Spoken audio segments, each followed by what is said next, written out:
Hi class, I'm going to read chapter 7, Sing Down the Moon, if you'd like to follow along. Starts off on page 31. At the last house on the street, the Spaniard tied his horse to a tree and pulled on a rope that hung above an iron gate. Bells sounded far off, and an Indian girl came running to let us in. What tribe she belonged to I could not tell, but she was smiling and looked happier than the Nez Perce girl. There was a large place inside the wall where bright flowers were growing. A path led through them, and we followed it and went into a big kitchen at the back of the house. Strings of peppers hung from the rafters, some red, some green, and loops of white onions. 2 big pots of beans were bubbling on a stove. "Are you hungry?" the girl asked me in Navajo. "No," I said, though I had eaten little for 5 days. I was rude and did not thank her.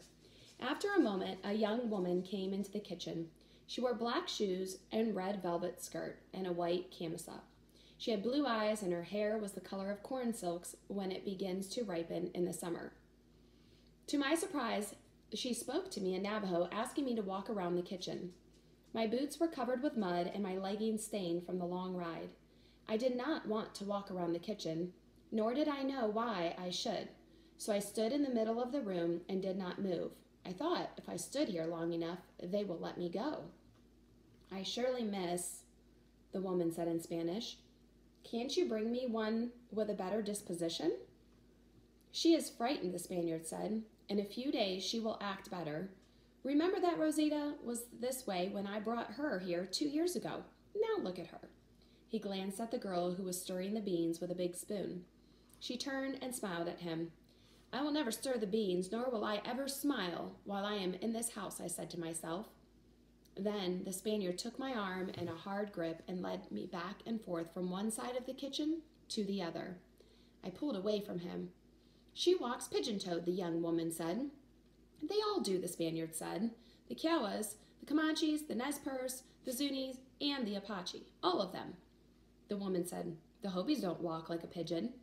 "I will find you a Hopi, maybe in the fall," the Spaniard said. "But now I have a strong girl who is used to hard work." "I have 2 strong girls already," the woman answered.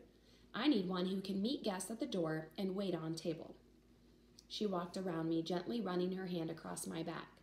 Then she asked me to smile, and when I refused, she reached out and pushed my lips back with her fingers. On one side, I had a broken tooth, which happened when I was very young and fell against a stone. The woman made a sound with her tongue, but said nothing.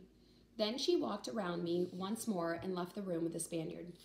The girl, who had opened the gate for us and who was stirring the beans, said, "My name is Rosita. I am 12 years old, and I come from the White Mesa in the Navajo country. What is your name? Where do you come from? How old are you?" I told her one of my names, but not my real one.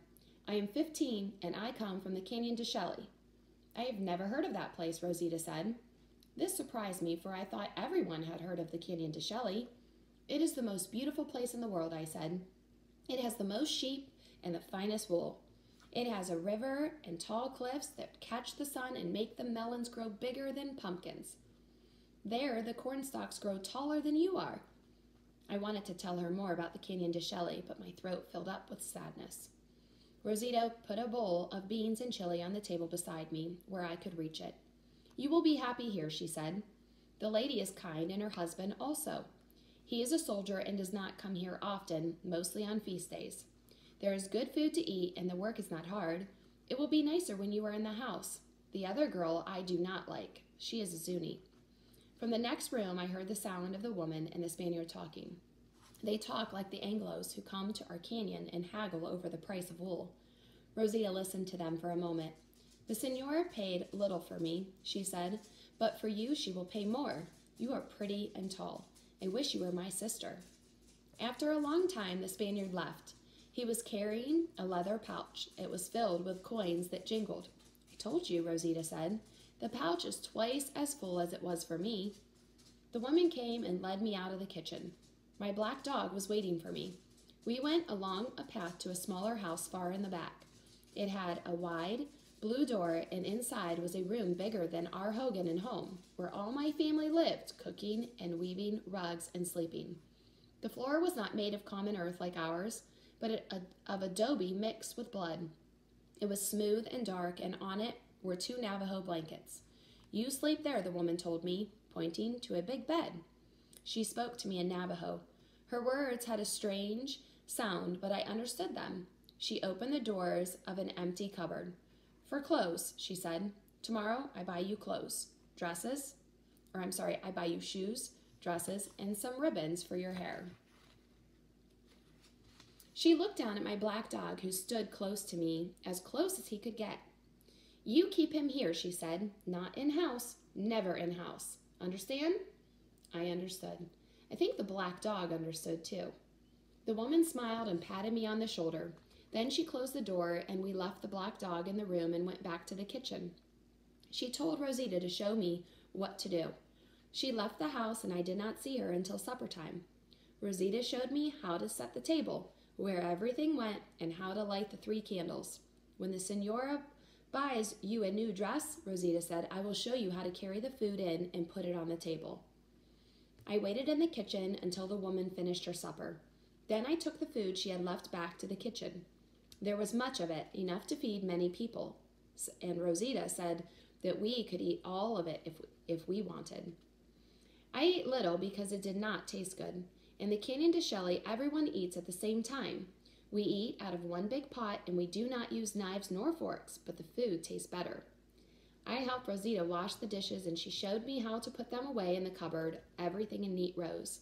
When we were ready to sleep, she showed me how to get into my bed. I did all the things she told me to, but after she fell asleep, I got out of bed and lay down on the floor. My black dog curled up beside me. For a long time, I lay awake thinking of the canyon and the mesa and the sheep and my family. I thought about Tallboy, too. He would come home before spring was ended. He would learn what had befallen me. Surely he would ride out with his warriors and find me and take me home. The night was very quiet. I began to wonder what I would do if he did not come home. If he did not come for me, I would steal away. Some night, Running Bird and I would go together. We would travel at night and hide in the daytime like the Spaniards had done.